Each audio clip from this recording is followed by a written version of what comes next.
Hello welcome back to கட்டுறது சமையல். வீடியோக்குள்ளே போகிறதுக்கு முன்னாடி சப்ஸ்கிரைப் பண்ணாதவங்க சப்ஸ்கிரைப் பண்ணிக்கோங்க. கீழே இருக்கிற பெல் பட்டனையும் ப்ரெஸ் பண்ணிக்கோங்க. இன்றைக்கி நம்ம பார்க்க போகிற ரெசிபி என்னென்னா வாழைப்பழ போண்டா. இப்போ நான் இதுக்கு தேவையான அளவு மைதா மாவு எடுத்துருக்கேன். வாழைப்பழம், பச்சை வாழைப்பழம் எடுத்துருக்கேன். இப்போது பேக்கிங் சோடா ஆட் பண்ணிக்கலாம். ஒரு 1/4 டீஸ்பூன் ஆட் பண்ணியிருக்கேன். கொஞ்சம் உப்பு, ஒரு 5லேருந்து 6 டேபிள் ஸ்பூன் சர்க்கரை. இது பச்சை வாழைப்பழத்தில் செஞ்சால் ரொம்ப டேஸ்ட்டாக இருக்கும். ரொம்ப டேஸ்ட்டாக இருக்கும். கண்டிப்பாக செஞ்சு பாருங்கள். இப்போ இந்த மாதிரி பிசைஞ்சிக்கலாம். அந்த வாழைப்பழத்தை அதில் சேர்த்து அந்த மைதா மாவு கூட. நீங்கள் மைதா மாவு இல்லைன்னா நீங்கள் கோதுமை மாவுலேயும் பண்ணலாம். ரொம்ப டேஸ்ட்டாக தான் இருக்கும். பட் இந்த டேஸ்ட் அதில் வராது.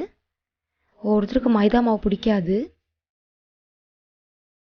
பிடிக்காதவங்க கோதுமை மாவுலேயும் செஞ்சுக்கலாம். இப்போ தண்ணி கொஞ்சம் ஆட் பண்ணி இந்த மாதிரி நல்லா பிசைஞ்சிக்கங்க. ஒரு போண்டா மாவு பதத்துக்கு இதை கொண்டு வந்துடுங்க. இப்போ எண்ணெய் காஞ்சாச்சு. நம்ம இப்போ அதில் விட்டுக்கலாம்.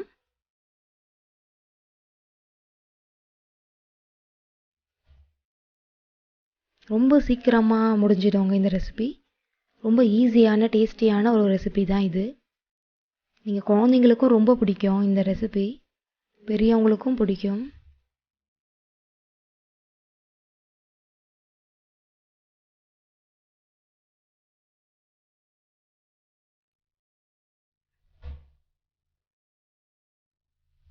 பார்த்தீங்கன்னா இப்போ திருப்பி விட்டுட்டு எடுத்துடலாம்.